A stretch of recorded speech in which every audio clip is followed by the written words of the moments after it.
Greetings. Medical Monday is full of positivity.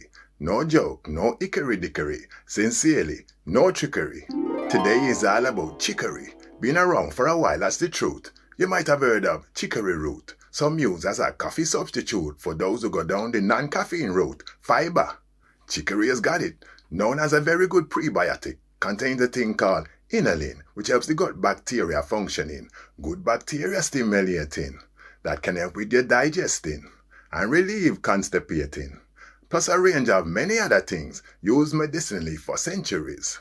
As a remedy for diseases, anti-inflammatory helps your arthritis, even good for osteoporosis. Long time some people know this, especially the ones who grow this. Using a food and beverages, the leaves, the flowers all have properties.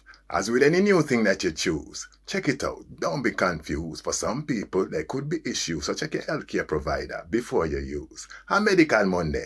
Yes, sire.